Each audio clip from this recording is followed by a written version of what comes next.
dalam penjelasan dalam Yeremia 27, 28, dan 29 yang akan dibawakan oleh Bapak Pendeta Daniel Selan. Silakan Pak Pendeta.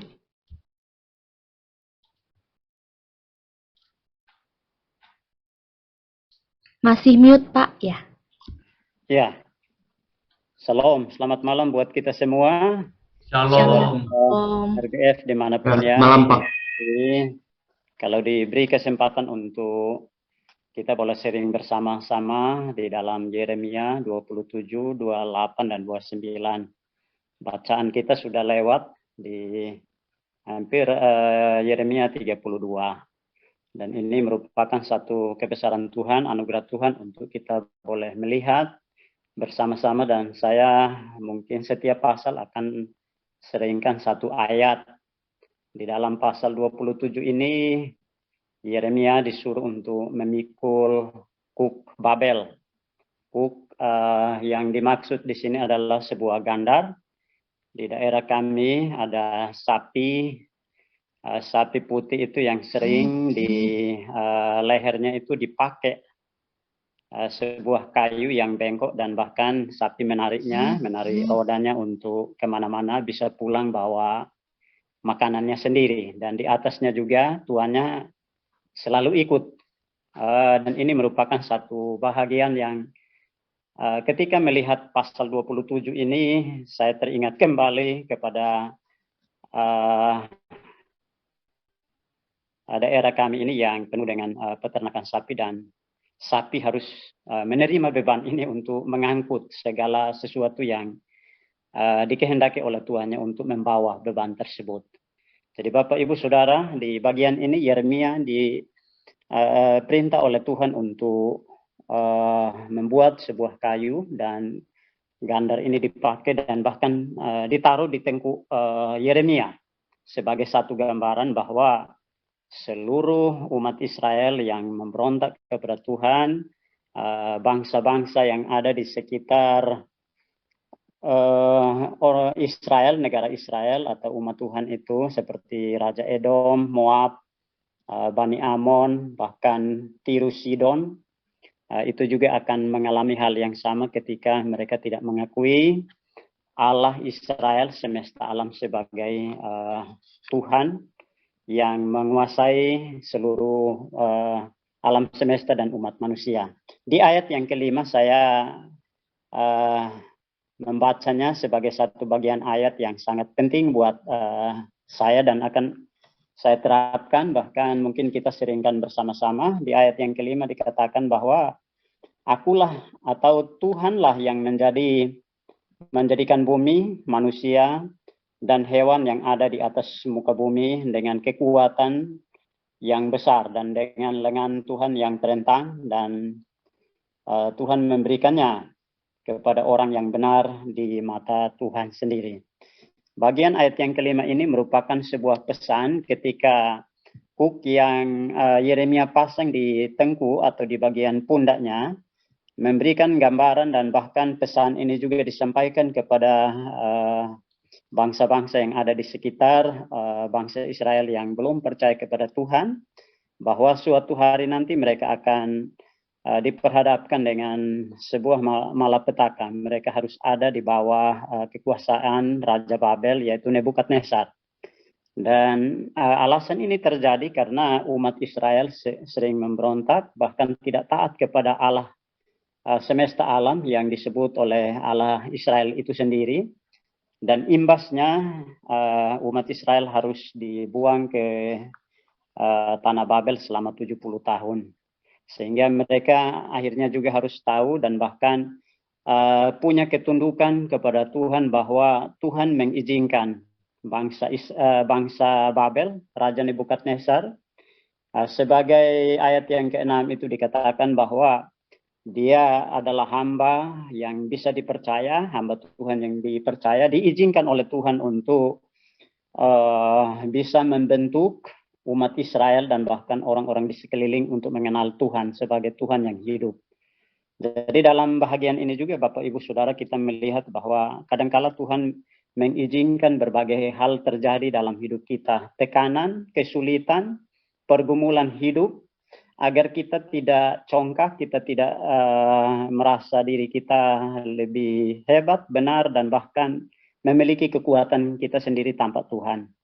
Ini menjadi sebuah bahagian perenungan yang sangat penting, dan dengan bahagian ini kita belajar untuk melewati setiap kesulitan hidup, setiap beban yang Tuhan izinkan ada di pundak kita masing-masing, untuk mengerti bahwa dengan bergantung sepenuhnya kepada Tuhan, Allah yang hidup dalam Kristus Yesus, dan bahkan ayat hafalan kita malam ini dari Wahyu 3 ayat 20 mengingatkan kita bahwa kita ketika mulai kita mengaku bahkan hidup di hadapan Tuhan dengan sebuah ketundukan, kerendahan hati, dan bahkan sebuah penyerahan diri, maka kita menjadi anak-anak Tuhan yang menjadi keluarga besar Allah di dalam Kristus Yesus, yang dapat Tuhan pimpin dan pakai hidup kita untuk boleh dapat menceritakan kasih Tuhan kepada semua orang. Yeremia memberitakan penghukuman ini juga,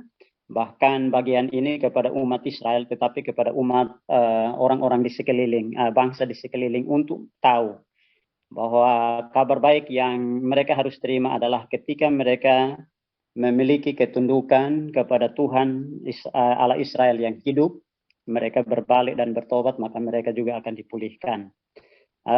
Dari bagian ini juga di dalam Matius pasal 11 ayat 28 sampai ayat yang ke-30 juga, Yesus Kristus sendiri boleh dapat membicarakan satu bagian ajakan juru selamat kepada kita semua, bahwa marilah kepadaku semua yang letih lesu dan yang berbeban berat, aku akan memberikan kelegaan kepadamu. Pikulah kuk yang kupasang dan belajarlah padaku, karena aku lemah lembut dan rendah hati, dan jiwamu akan mendapat ketenangan. Sebab kuk yang kupasang itu enak dan bebanku pun ringan. Di dalam Kristus kita boleh bersyukur, sekalipun mengiring dia dalam segala kesukaran dan kesulitan, bahkan tantangan yang ada, tapi satu yang kita lihat ke depan, bahwa dia Allah yang menciptakan alam semesta ini, menciptakan kita, tahu siapa kita, dan bahkan dia juga menghendaki agar lewat hidup kita juga belajar seperti Nabi Yeremia untuk memberitakan kasihnya kepada orang-orang yang ada di sekeliling kita. Saya tertarik dengan tanaman kurma yang selalu mungkin Bapak Ibu Saudara sudah nikmati, dan bahkan tiap lebaran pasti dikasih oleh-oleh kurma. Pohon kurma ini hidup di padang gurun, dengan cara menanamnya tidak sama seperti di Indonesia menggali lubang, tetapi di padang gurun, padang pasir, dan cara menanamnya begitu unik. Sebuah biji korma itu akan ditaruh di atas pasir, dan di atas biji ini ditaruh sebuah batu yang menjadi beban, menjadi bagian menekan supaya pohon ini bisa berakar sampai menemukan sumber air, sekalipun sumber air itu begitu dalam. Dan setelah akarnya tertancap dan menemukan sumber air yang dalam ini, maka ketika akarnya sudah kuat, batu ini akan terlepas ketika tunas pohon korma ini keluar. Jadi saya belajar dari bagian ini bahwa kadang-kadang Tuhan izinkan sebuah tekanan, sebuah beban di atas pundak kita masing-masing. Siapapun orang Kristen, Tuhan kadang-kadang izinkan kesulitan berbagai macam hal, agar kita semakin berakar di dalam Kristus, semakin tahu dan menyelami, bahkan mendengarkan firman Tuhan, membaca, dan bersyukur RBF punya satu bagian tanggapan yang luar biasa untuk baca firman Tuhan setiap hari satu pasal bersama-sama. Ini menjadi sebuah anugerah Tuhan, di mana kita ketika sudah mulai berakar dan berakar ke bawah sampai menemukan sumber air hidup itu, maka beban yang ada, batu yang ada di atas permukaan akan tersingkap atau akan terlepas sehingga kita bisa bertumbuh. Kita bisa bertumbuh ke arah pengenalan akan Kristus dengan baik. Bagian ini, pasal 27 ini sangat menolong saya, dan bahkan mungkin ini menjadi satu bagian untuk ketika kita berjalan mengiring Tuhan, semuanya jalan yang kita tempuh tidak akan mulus. Setiap perjalanan kita mau naik kelas, akan ada ujian demi ujian yang Tuhan sering izinkan terjadi. Bahkan Tuhan bisa menggunakan orang lain untuk menegur kita, mengingatkan kita agar kita boleh dapat belajar terus-menerus rendah hati dan berjalan bersama-sama di dalam Kristus.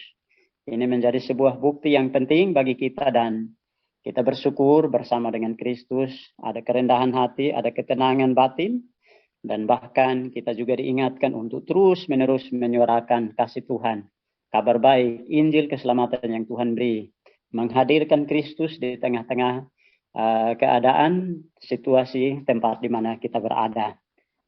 Bagian ayat yang ke-28, Bapak Ibu, pasal 28 ini juga masih punya keterkaitan dengan pasal 27. Ketika Nabi Yeremia memikul kuk yang ada atau gandar yang ada seorang nabi palsu yang bernama Hananya datang dan bahkan berbicara di depan umat Tuhan kepada para pejabat-pejabat imam yang ada di Bait Allah dengan mengatakan bahwa hukuman Tuhan kepada umat Israel selama 70 tahun di Babel itu bohong. Yeremia hanya menceritakan kabar bohong, bahkan menyampaikan hal-hal yang bodoh, dan nabi palsu yang bernama Hananya ini mengenakkan telinga semua orang yang ada di sekelilingnya.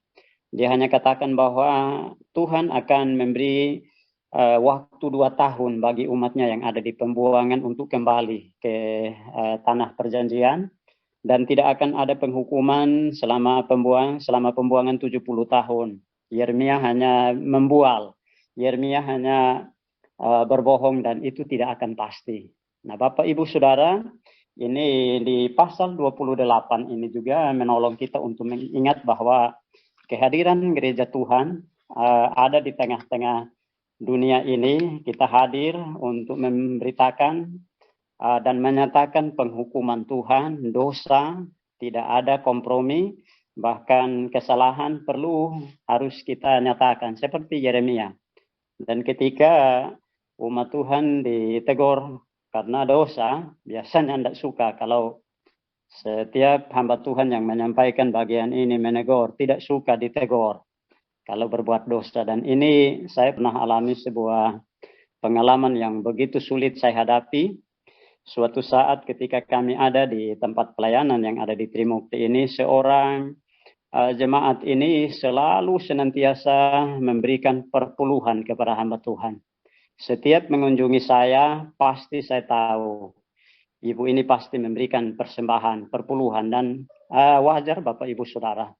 Kalau jemaat sudah punya pengetahuan yang begitu dalam untuk memperhatikan atau memberi persembahan, baik perpuluhan, ucapan syukur, dan seterusnya. Tetapi di balik semuanya itu Bapak Ibu, suatu saat jemaat ini punya masalah dengan anaknya, dan anaknya juga selalu bertanya kepada saya, seperti apa orang tua saya ini kok tidak terbuka dengan saya. Dan ketika saya menceritakan sesuatu yang seharusnya kebenaran kepada anaknya, jemaat ini mulai tidak suka, dan bahkan pada akhirnya juga dikatakan bahwa seharusnya Pak Daniel tidak boleh membela anak saya. Tetapi yang saya tahu di depan mata saya Bapak Ibu Saudara, mamanya salah. Dan saat saya tahu seperti itu, saya hanya katakan kepada jemaat ini, saya kasih tahu, saya tidak mau kompromi dengan masalah ibu dengan anak. Dosa tetap dosa. Dan Bapak Ibu Saudara, akibatnya pada saat itulah sampai orang tua ini meninggal, perpuluhannya, tidak persembahan apapun kepada hamba Tuhan, kadang-kadang datang di-stopkan semua. Dan saya tidak pernah menerima lagi hal-hal seperti itu. Mungkin kalau saya diam-diam, ya biarkan aja ibu ini terus berdosa kepada Tuhan, bahkan kepada anaknya, tidak masalah. konsekuensi yang saya terima. Pada saat itu semua di stop. Tapi bagian yang saya ingat bahwa dosa tetap dosa dan saya harus tegur. Apapun risiko dan konsekuensinya. Dan ini saya ingat kembali sebagai bagian dalam pasal 28 ini menolong saya untuk melihat bahwa Yeremia punya ketetapan hati pada prinsipnya penghukuman Tuhan. Kalau bangsa Israel salah, Tuhan akan hukum. Dan seberapa lama Tuhan menghukum, itu merupakan satu risiko yang harus dihadapi oleh bangsa Israel itu sendiri. Dan ketika nabi palsu yang bernama Hananya ini mau untuk mengenakkan setiap telinga umat, sekalipun berdosa tidak apa-apa, lakukan aja, tidak apa-apa. Ini merupakan satu pengkhianatan besar kepada Tuhan dan bahkan kepada diri sendiri. Dan akhirnya pada bahagian ayat 28, pasal 28 ini di ayat 8 dan 9. Ayat yang ke-8 Bapak Ibu Saudara dikatakan bahwa nabi-nabi yang ada sebelum aku dan sebelum engkau dari dahulu kala telah bernubuat kepada banyak negeri dan terhadap kerajaan-kerajaan yang besar tentang perang dan malapetaka dan penyakit sampar. Tetapi ayat 9, tetapi mengenai seorang nabi yang bernubuat tentang damai sejahtera. Jika nubuat nabi itu digenapi, maka barulah ketahuan bahwa nabi itu benar-benar diutus oleh Tuhan. Sebuah nubuatan Bapak Ibu Saudara dinubuatkan oleh seorang nabi atau umat Tuhan atau gereja Tuhan. Nubuatan itu merupakan satu bagian bahwa akan ada terjadi sesuatu ke depan. Dan kalau penghukuman itu benar-benar terjadi atau ucapan dari seorang nabi seperti Yeremia ini terjadi ke depan, maka benar-benar itu dia adalah seorang hamba Tuhan. Hananya tidak demikian. Dia menggiring seluruh umat Tuhan untuk berdusta. Dan bahkan mengenakkan telinga mereka, membiarkan dosa terus-menerus ada dalam kehidupan umat Tuhan. Sehingga tidak usah, mungkin di belakang itu juga saya mengerti bahwa ada harapan-harapan lain dari Hananya tentang peristiwa-peristiwa seperti ini. Nah, gereja Tuhan ketika ada di tempat-tempat yang sulit, gereja Tuhan seharusnya ada juga untuk menegur. Dan Alkitab katakan juga dalam kitab Amsal, lebih baik teguran yang nyata-nyata daripada kasih yang tersembunyi. Tapi berapa banyakkah kita yang kadang-kadang mungkin melihat kelemahan, kekurangan, bahkan hal itu dosa tetap dosa, kita diamkan, kita biarkan, karena takut dimusuhin. Prinsip Yeremia ini juga menolong saya untuk melihat bahwa gereja Tuhan harus punya satu bahagian pada posisi yang tepat, berpihak, dan bahkan ada pada jalan Tuhan. Untuk menegur ketika orang itu bersalah, dan mengingatkan dia untuk berbalik dan percaya kepada Kristus. Sekalipun mereka akan melewati konsekuensi, hukuman, ataupun apa yang akan terjadi yang menimpa dia, itu sebagai satu risiko yang harus mereka lewati. Dan ini menjadi satu bagian, pasal 28 ini juga menolong kita untuk melihat bahwa nubuatan ke depan lambat atau cepat pasti terjadi. Tapi ramalan Bapak Ibu Saudara, ramalan bahwa ke depan akan seperti ini dan seperti itu, dan jika tidak terjadi, berarti itu adalah sebuah harapan yang palsu. Kita bersyukur punya kebenaran firman Tuhan dan semua janji dalam Alkitab semua digenapi, tinggal satu bagian kedatangan Yesus yang kedua kali. Nubuatan ini yang sementara kita tunggu, nantikan, dan saling menasihati, mengingatkan agar saatnya Tuhan boleh dapat menuntun kita, memulihkan kita, dan menceritakan kabar baik itu kepada semua orang. Mengingatkan bahwa mereka berdosa, mereka butuh Tuhan, dan mereka butuh juru selamat. Agar pada akhirnya juga mereka boleh dapat mengalami keselamatan, duduk bersama-sama sebagai keluarga di dalam kerajaan Allah. Itu yang saya boleh dapat ambil dalam pasal 28 dan pasal 29 Bapak Ibu Saudara. Menjadi satu bahagian terbesar di pasal 28 ayat yang terakhir, seorang Hananya ini juga beberapa saat setelah dia mengenakkan, membicarakan bahwa tidak akan terjadi selama 70 tahun pembuangan. Nabi Yeremia katakan bahwa tidak lama lagi kamu pasti mati. Dan akhirnya juga Hananya pada ayat 17 dikatakan bahwa dia mengalami kematian. Dia akhirnya juga harus mati oleh karena setiap tutur katanya yang selalu pergunakan untuk menipu dan bahkan mendustai seluruh umat untuk murtad dan bahkan menjauh dari Tuhan.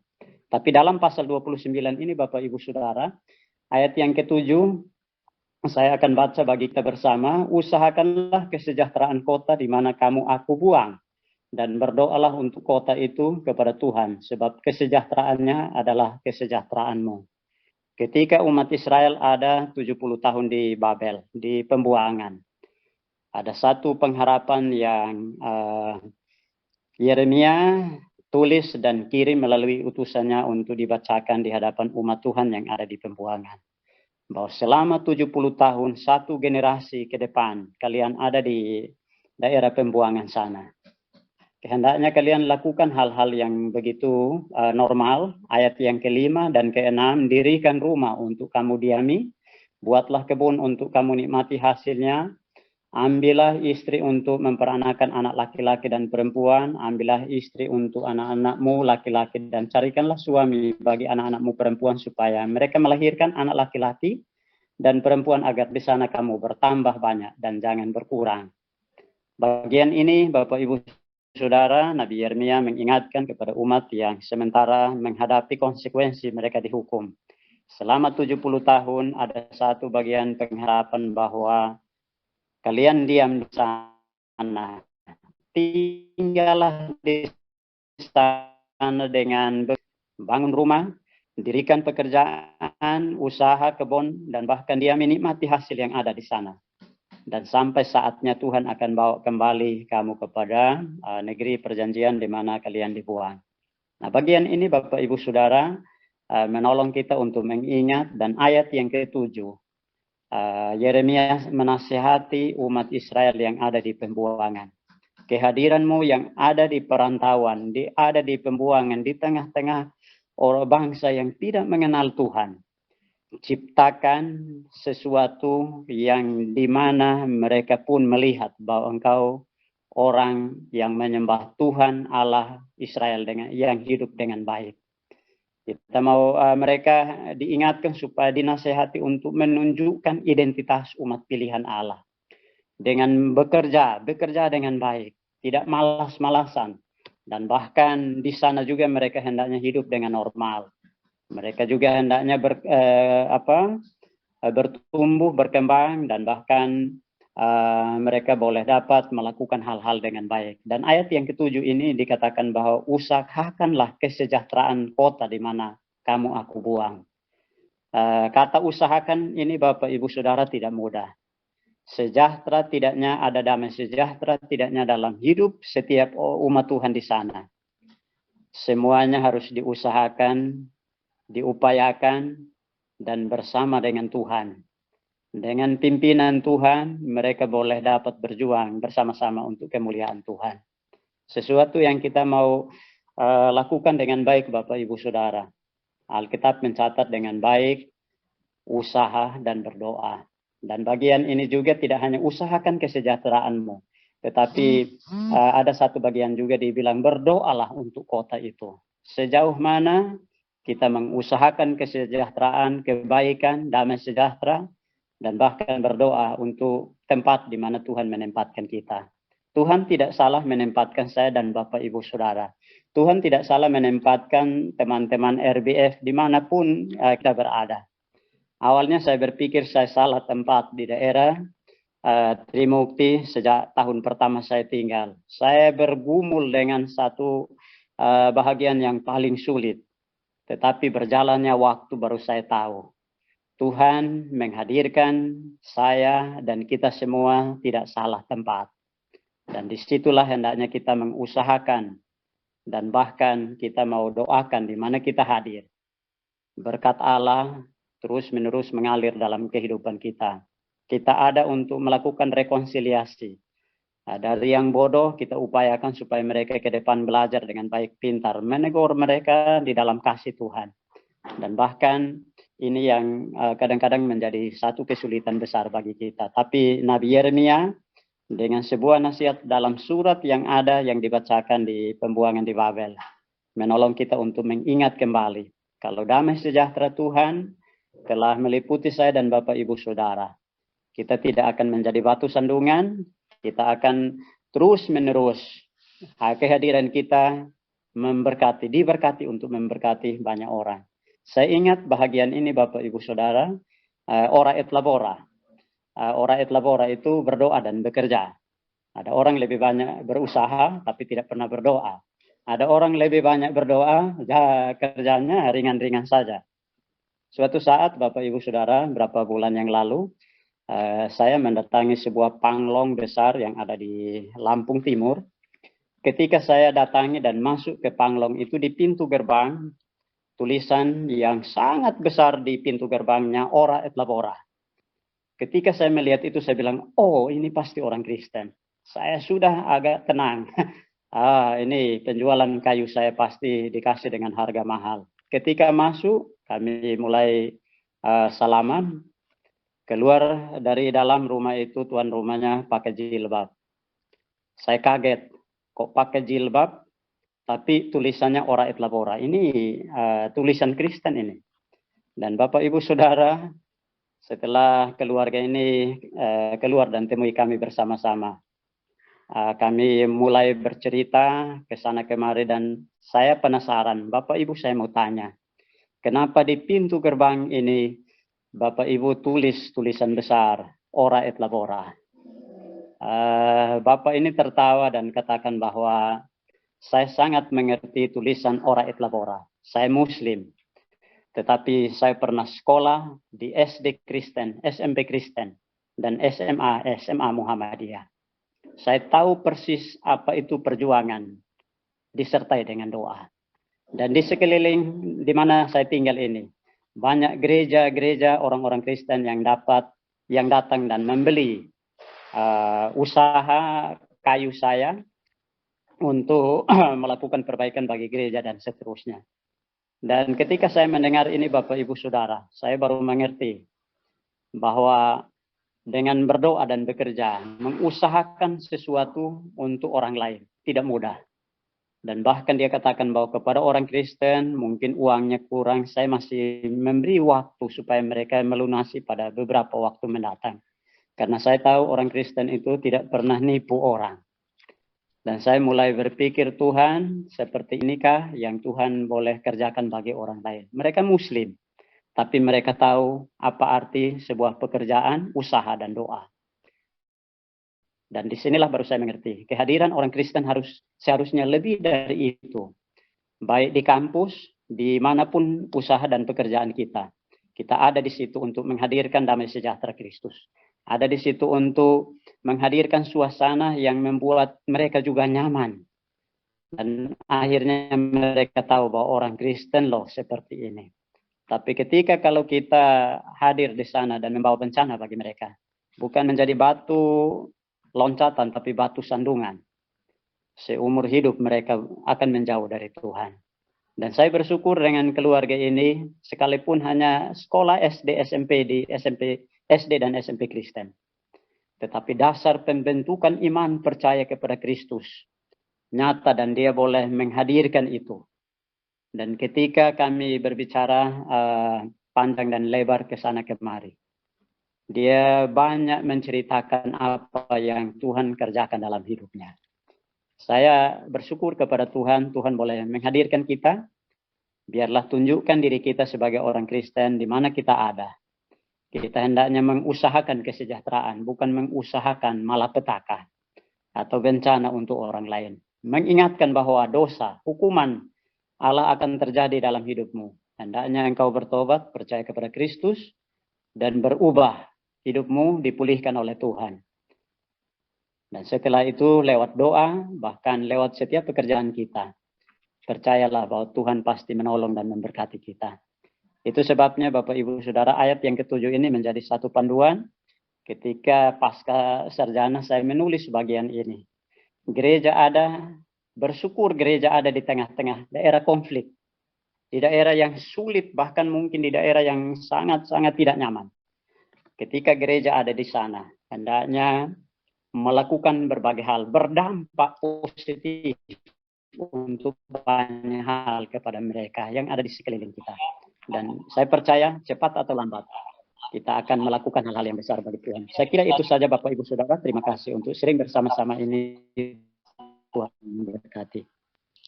Salam. Shalom, terima kasih Pak Pendeta Daniel Selan atas penjelasannya.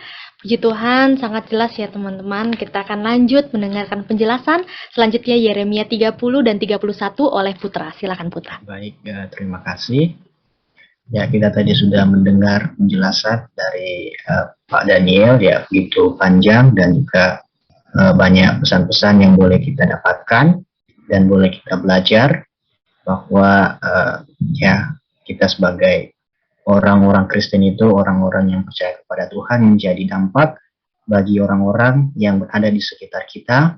Dan ya tentu saja itu bukanlah hal yang mudah, tetapi ya memikul salib. Kembali lagi di situ bahwa setiap apa yang boleh kita lakukan pasti ada konsekuensi yang kita terima. Jadi saya lanjutkan untuk memaparkan firman Tuhan, ya untuk bagian saya dari Yeremia pasal 30 dan 31. Di Yeremia pasal 30 saya mengambil ayatnya yang ke-18. Firman Tuhan berbunyi, beginilah firman Tuhan, sesungguhnya aku akan memulihkan keadaan kemah-kemah Yakub dan akan mengasihani tempat-tempat tinggalnya. Kota itu akan dibangun kembali di atas reruntuhannya, dan puri itu akan berdiri di tempatnya yang asli. Bapak Ibu, ketika saya membaca ini bahwa Tuhan senantiasa itu mempunyai belas kasihan kepada umat-umatnya. Meskipun umatnya jauh daripadanya, tetapi Tuhan menghukum mereka supaya mereka sadar, supaya mereka berpaling dari apa yang sudah mereka lakukan sebelumnya. Sehingga di balik apa yang terjadi itu Tuhan menyediakan yang terbaik bagi mereka. Ya tentu saja untuk mendapatkan hal yang terbaik itu mereka juga mengalami yang namanya penderitaan. Ya, kita lihat perjalanan bangsa Israel ketika bangsa Israel menjadi budak di tanah Mesir. Ya, Tuhan mengutus Musa untuk menjadi pemimpin mereka, untuk membawa mereka keluar dari tanah Mesir dan membawa mereka kepada tanah perjanjian, ke tempat perjanjian. Namun kita lihat bahwa bangsa Israel ini adalah bangsa yang tegar tengkuk. Ya, kita sebagai manusia tentu saja kita sadari bahwa setiap apa yang boleh kita dengar tentu saja akan mengakibatkan yang namanya kita hanya mendengar saja tetapi tidak melakukannya.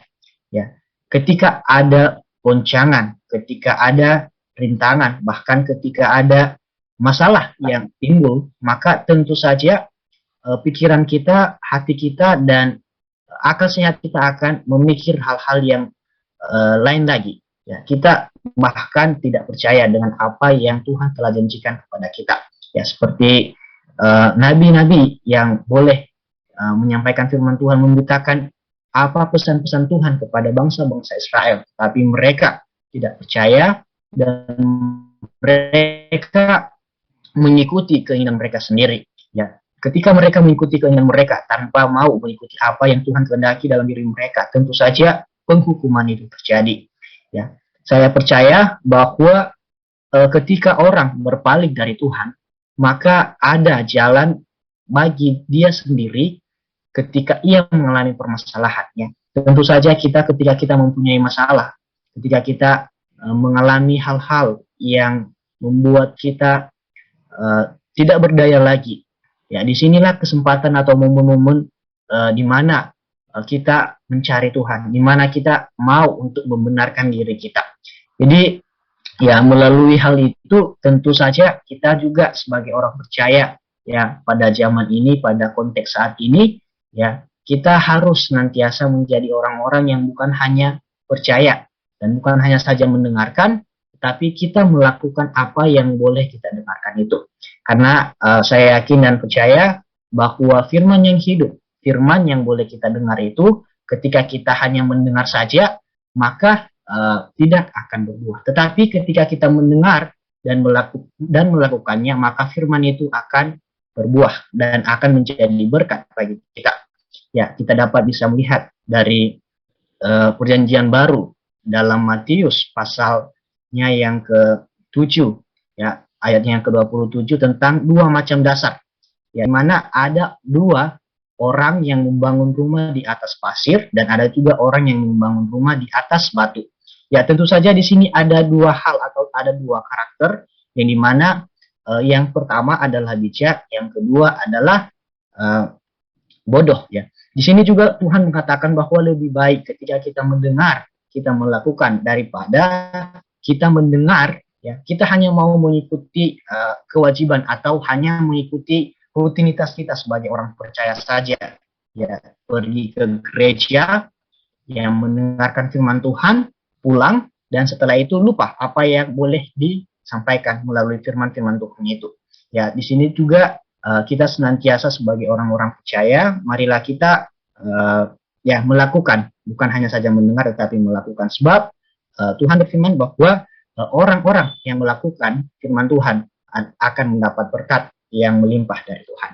Kemudian di ayatnya yang ketiga, di pasalnya yang ke-31, saya mengambil satu ayat di situ, di ayatnya yang ke-25, di mana firman Tuhan berbunyi, sebab aku akan membuat segar orang yang lelah, dan setiap orang yang merana akan kubuat puas.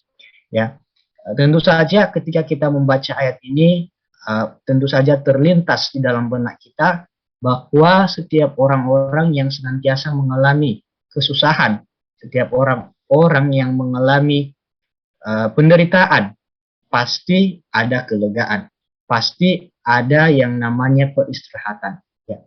Bahwa Tuhan menjanjikan kepada setiap orang-orang yang percaya, bahwa setiap bangsa-bangsa yang percaya kepadanya, senantiasa pasti lelah mereka, penderitaan mereka akan terbayarkan dengan janji-janji Tuhan yang boleh dijanjikan kepada mereka. Dan dalam hal ini, firman Tuhan senantiasa menegur kita juga dalam hal ini, dalam konteks saat ini, ya, bahwa kita sebagai orang-orang percaya, kita percaya bahwa kelelahan atau penderitaan yang kita alami, maka ada jalan keluar bagi kita, maka kita akan mendapatkan ketenangan. Mana firman Tuhan mengatakan dalam Roma pasal 12 ayat 12, kita senantiasa terus bersukacita dalam pengharapan. Ya, kita sabar dalam kesesakan, dan hal yang paling penting adalah kita bertekun dalam doa.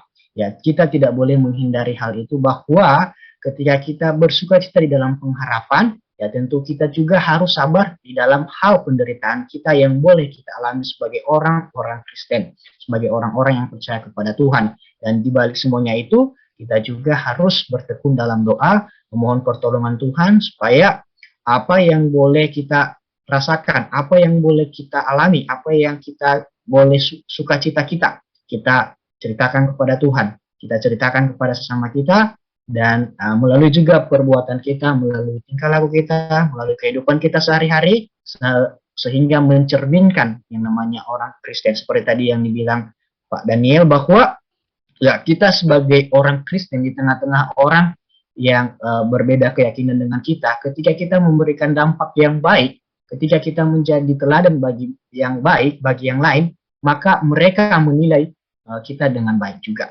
Jadi tentu saja hal ini membuat salah satu keberuntungan bagi kita menjadi orang yang senantiasa untuk menjadi berkat, walaupun berbeda kepercayaan, tapi kita yakin dan percaya bahwa semua manusia di dunia ini mendapatkan hal yang sama, mendapatkan air hujan, mendapatkan ya apa yang ada di dunia ini semua, baik yang percaya maupun tidak percaya. Tetapi kita sebagai orang percaya yakin bahwa kita diselamatkan, kita bersukacita di dalam Tuhan dan menjadi orang-orang umat pilihan Allah. Ya, demikian yang bisa saya sampaikan di pasal ini. Ya, kurang lebih nanti bisa ditambahkan, dan juga terima kasih untuk kesempatan ini. Shalom. Shalom, baik. Terima kasih Putra atas penjelasannya. Kita lanjut di Yeremia pasal 32 dan 33 yang terakhir dalam minggu ini. Silakan Pamela penjelasannya. Baik, terima kasih untuk kesempatan yang diberikan kepada saya. Pada hari ini saya boleh kasih kesempatan untuk sedikit menjelaskan apa yang saya dapat di dalam Yeremia pasal 32 dan 33. Saya bersyukur gitu, pada kesempatan kali ini saya baru pertama kali bisa membaca kitab Yeremia dari pasal yang pertama dan secara rutin dan konsisten gitu untuk membaca pada hari ini ayat bacaan kita 33 gitu. Saya bersyukur saya mendapat banyak hal yang sebelum-sebelumnya saya ketahui sedikit gitu. Baik, terima kasih. Saya akan dalam Yeremia pasal 32 di sini ada beberapa hal yang saya dapati gitu. Nah, ketika melalui perikopnya ya, pembelian ladang sebagai jaminan dari keselamatan Yehuda yang akan datang. Nah, dalam Yeremia pasal 32 ini Tuhan memerintahkan Yeremia untuk membeli ladang dari sepupunya di Anatot gitu. Padahal kita tahu bahwa pada saat itu pada pemerintahan Raja Zedekia, Babel mengancam Yerusalem untuk tidak memberontak seperti itu. Nah, pada saat itu seperti aneh gitu kan. Kenapa Tuhan menyuruh Yeremia untuk membeli ladang sepupunya itu gitu. Nah, di situ kita bisa melihat gitu bahwa Yeremia memiliki pengenalan akan Allah gitu. Di sini yang saya dapati seperti doa Yeremia di ayat yang ke-16 sampai yang ke-9, ayat yang ke-17 sampai yang ke-19 itu, di situ bisa kita melihat bahwa Yeremia itu menunjukkan bahwa dia memiliki pengenalan akan kasih dan keadilan Tuhan gitu. Di situ kan terkadang seperti aneh gitu, padahal pada zaman pemerintahan Raja Zedekia itu sangat untuk apa gitu Yeremia itu membeli ladang dari sepupunya di Anatot itu sepertinya tidak ada gunanya dalam logika gitu. Tapi di sini Yeremia memilih untuk taat kepada Allah sehingga dia melakukan apa yang diperintahkan Allah gitu. Nah, yang saya dapati di sini, saya melihat terkadang juga dalam kehidupan kita sehari-hari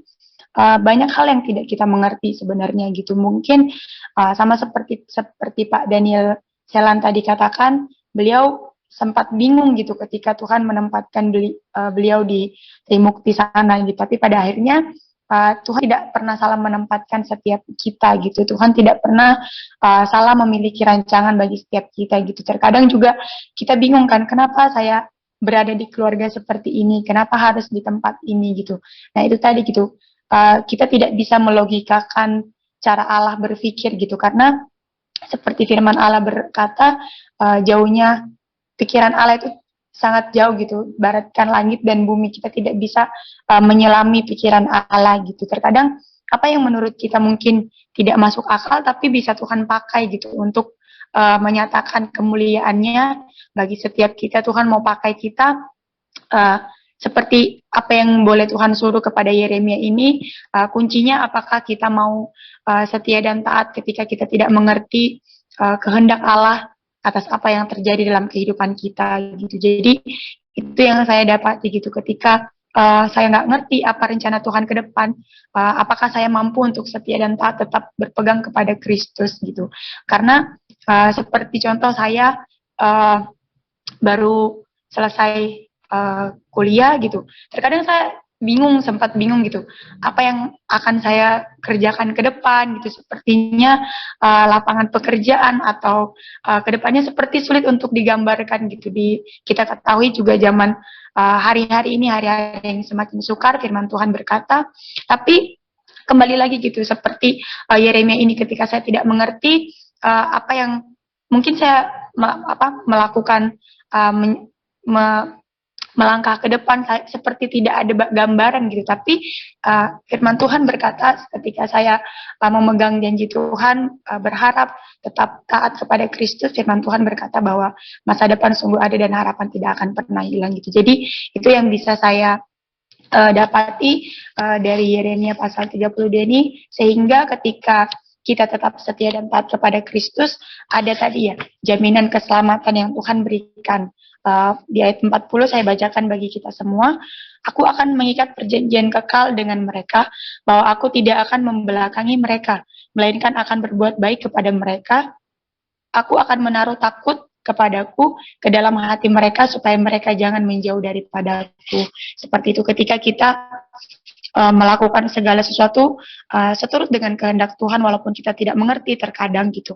Ada hatinya Tuhan di sana gitu. Ada yang Tuhan mau, dan ketika kita sudah menyadari hal itu, kita akan terkagum gitu. Wah, ternyata pikiran Allah itu benar-benar dahsyat gitu. Rancangan Allah itu tidak pernah salah dalam kehidupan setiap kita, dan ketika kita tetap setia, tetap taat dalam setiap hal yang Tuhan boleh izinkan terjadi dalam setiap kehidupan kita, ada janji Allah yang tidak pernah Ia ingkari. Bahkan dikatakan Ia akan mengikat perjanjian yang kekal dengan mereka. Mungkin di sini mereka boleh kita ganti dengan nama kita sendiri gitu.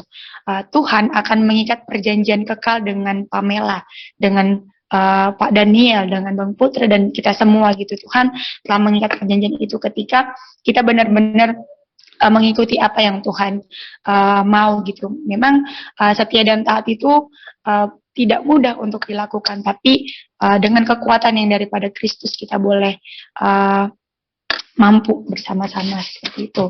Baik, itu mungkin yang saya dapati dari Yeremia pasal 32. Selanjutnya saya akan membahas dari Yeremia pasal 33. Nah, di sini saya belajar dari ayat yang ketiga. Saya bacakan bagi kita semua. Berserulah kepadaku, maka aku akan menjawab engkau, dan akan memberitahukan kepadamu hal-hal yang besar dan yang tidak terpahami, yakni hal-hal yang tidak diketahui. Nah, dari hal ini menurut saya sangat sinkron dengan pasal yang 32 tadi gitu kan. Kita tidak mengerti apa yang Tuhan ingini, apa yang Tuhan kadang mau kerjakan melalui setiap hal-hal yang terjadi, tapi firman Tuhan berkata, berserulah kepadaku, mintalah petunjuk kepada Allah, seperti itu. Dan Tuhan akan menjawab, dan Dia akan memberitahukan kepada setiap kita hal-hal yang besar yang tidak bisa kita pahami, dan hal itu akan yang tidak bisa kita ketahui, tapi dalam Kristus kita boleh mengetahuinya. Sama seperti firman Tuhan dalam Amsal 1 ayat 7 dikatakan bahwa takut akan Tuhan adalah permulaan pengetahuan gitu. Jadi semuanya didasari dari takut akan Tuhan seperti tadi. Nah, ketika pasal 32 juga tadi, ketika kita bisa setia dan taat itu berkaitan dengan takut akan Tuhan. Ketika kita tidak takut akan Tuhan, ya tidak akan bisa gitu untuk mencapai kesetiaan dan ketaatan itu gitu. Tapi ketika sudah didasari dengan takut akan Tuhan, sehingga kita boleh mampu setia dan taat kepada apa yang Tuhan mau kerjakan dalam setiap kehidupan kita. Nah, ketika itu juga Tuhan akan memberikan kita pengetahuan, hikmat yang lebih daripada yang kita punyai saat ini gitu. Oleh sebab itu, yang saya dapati dari Yeremia pasal 32 dan 33 ini, yang pertama, takut akan Tuhan dan tetap setia dan taat sampai akhir. Mungkin itu saja yang bisa saya sampaikan. Terima kasih. Shalom. Shalom, baik, terima kasih. Puji Tuhan, sangat lengkap sekali lagi penjelasannya. Puji Tuhan, mari kita semakin semangat dalam Tuhan. Dan apakah ada tambahan dari Pak Ferry?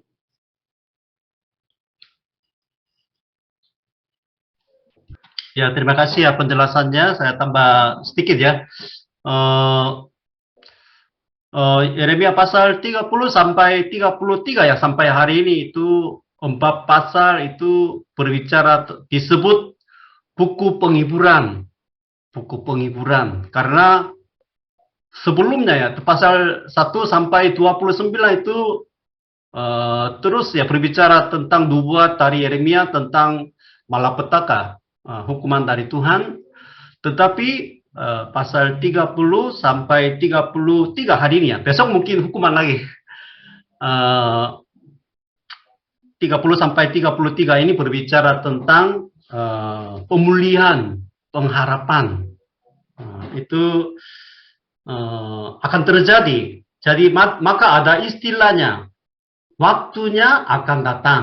Jadi istilah waktunya akan datang ini ya berulang-ulang ya tertulis di dalam 4 pasal ini ya. Waktunya akan datang. Jadi waktunya itu kapan? Yang pertama, bangsa Israel diizinkan ya untuk pulang ke Sion, Yerusalem lagi sesudah 70 tahunnya dibuang ke Babel. Jadi 70 tahun kemudian itu waktunya. Tetapi bukan hanya itu tafsirannya ya. Jadi itu bukan hanya berbicara tentang pemulihan bangsa Israel saja, tapi waktunya Tuhan Yesus datang. Genaplah waktunya. Jadi keturunan Daud, yaitu Yesus Kristus datang, pemulihan ini akan terjadi. Jadi itu ada kaitan dengan yang pertama pemulihan bangsa Israel dari pembuangan, yang pertama, yang kedua kedatangan Yesus Kristus yang pertama dan kedua kali. Itu artinya waktunya akan datang. Maka jika waktunya akan datang, pemulihan terjadi. Pemulihan itu 3 macam pemulihan, 3 macam. Yang pertama, tanah. Tanah akan dikembalikan. Mereka akan pulang ke tanah mereka di Yerusalem, di Israel. Tanah itu penting ya, tanah itu penting. Kemudian Rahel ya begitu sedih karena hilang anaknya. Tetapi anak-anak mereka akan kembali ke tanah mereka. Jadi keturunan mereka akan dipulihkan. Karena anak-anak itu ada kaitan dengan pengharapannya, pengharapan. Jadi keturunan mereka akan dipulihkan. Kemudian nanti kerajaan Daud akan dipulihkan. Hari ini ya tidak terputus-putus kerajaan Daud, keturunan Daud. Jadi kerajaan Daud sebenarnya sesudah 70 tahun tidak ada lagi. Betul-betul tidak ada Raja Zedekia itu raja yang terakhir. Sesudah itu mereka walaupun mereka sudah pulang ke Israel, tetapi tidak ada kerajaan lagi. Jadi artinya apa? Kerajaan Daud itu sama dengan kerajaan surga, kerajaan Allah itu akan dipulihkan. Kemudian imam-imam tidak akan terputus ya. Imam-imam itu tidak terputus. Jadi imam-imam itu juga imam itu melakukan apa? Ibadah kan. Ibadah. Jadi ibadah akan dipulihkan. Ke dalam kerajaan Allah, ibadah itu akan dipulihkan melalui Yesus Kristus. Maka di sini ada 2 istilah. Yang pertama, perjanjian baru. Yeremia pasal 31 ayat 31 sampai 33 ya. Itu ayat yang paling penting di dalam kitab Yesaya. Di mana Yesaya itu sebagai seorang nabi, walaupun dia bernubuat, tetapi tidak ada yang mau mendengarnya, dan begitu sulit ya. Justru dia dipenjarakan. Tetapi dalam penderitaan Yeremia, Tuhan memberi janji ya, yaitu pasal 31 ayat 31 ya. Sesungguhnya akan datang waktunya. Di sini juga akan datang waktunya. Demikianlah firman Tuhan, aku akan mengadakan perjanjian baru di sini. Maka perjanjian baru itu apa? Itu janji kepada Abraham, janji kepada Daud, itu akan diperbaharui oleh Yesus Kristus ya, Yesus Kristus. Jadi ini akan terjadi. Kemudian pasal 32 ayat 40 juga ya. Aku akan mengikat perjanjian kekal. Itu perjanjian baru dan juga perjanjian kekal. Kemudian hari ini juga pasal 33 ayat 19 sampai 21 ya. Di sini terus berbicara tentang perjanjianku, perjanjianku. Janji ini bukan perjanjian bangsa Israel. Perjanjian Tuhan. Maka Tuhan yang akan menggenapinya. Tuhan yang akan melaksanakannya janji itu. Tidak tergantung pada bangsa Israel. Jadi ini pemulihan janji ini digenapi oleh Yesus Kristus. Yesus Kristus. Maka dengan untuk menyatakan janji Tuhan ini, Tuhan menyuruh ya, membeli sebuah tanah, namanya itu pasal 32 ya, 32 itu tanah Anadot di daerah suku Benyamin. Jadi tanah Anadot ini sebenarnya sudah dikuasai oleh kerajaan Babel. Karena sekarang kondisinya Yeremia dipenjarakan, kemudian bangsa Israel, kota Yerusalem dikepung oleh kerajaan Babel. Sudah kira-kira satu tahun. Sebentar lagi 6 bulan kemudian bangsa ini akan dihancurkan. Tetapi Tuhan menyuruh membeli tanah Anadot. Jadi tadi ya sudah jelaskan, sulit menaati, sulit melakukan hal ini karena sebuah perusahaan besok akan dibangkrut, tapi hari ini ayo kamu beli saham. Ya itu sebenarnya sangat bodoh ya. Beli saham perusahaan yang akan bangkrut besok. Itu seperti itu. Tetapi Yeremia betul-betul beli dengan uang. Tidak gratis ya. 17 sikel perak. Kemudian menulis surat pembelian. Sertifikatnya juga ada. Kemudian pasal 32 ayat 10 ya. Ada saksi-saksinya. Sertifikat tanah beli ini, Anadot ini betul-betul sah. Kemudian simpan di dalam bejana tanah. Biar tahan lama. Sesudah 70 tahun kemudian, betul-betul mereka kembali ke tanah Kanaan. Kemudian tanah ini bisa kembali jual beli. Jadi ini harapan yang kecil ya kepada Yeremia dan bangsa Israel. Tuhan pasti memulihkan keadaan bangsa Israel. Jadi ya dalam kehidupan kita juga kadang-kadang merasa seperti dikepung oleh beberapa masalah atau kekurangan, keterbatasan.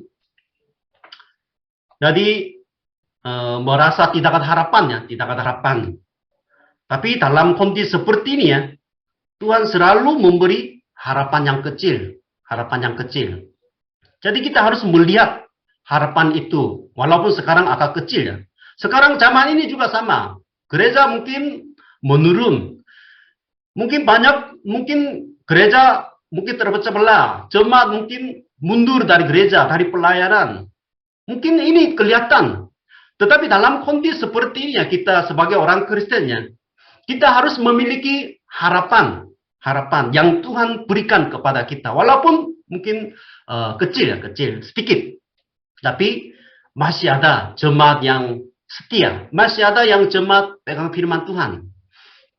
Jadi dalam kesehatan kita juga ya, mungkin istri saya selalu bilang, oh Pak Wiri, aku sakit di sini. Aku bilang, Ibu jangan terus memikirkan hal-hal yang sakit atau tempat-tempat tubuh-tubuh yang sakit saja. Sebenarnya yang tidak sakit lebih banyak juga. Jadi dalam kondisi apapun, walaupun gelap semua, tidak ada jalan keluar, tetapi kita sebagai orang percaya tetap memiliki pengharapan.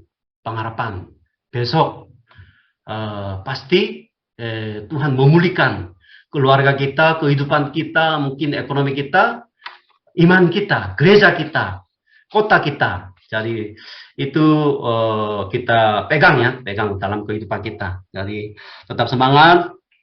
Tapi besok mulai lagi itu hancuran sampai pasal 45 ya, 45.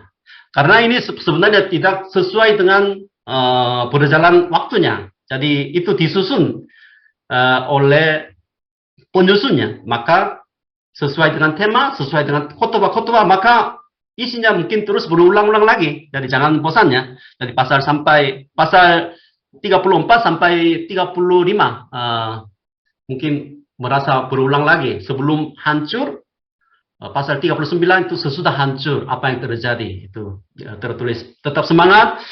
Demikian dari saya. Tuhan memberkati kita semua.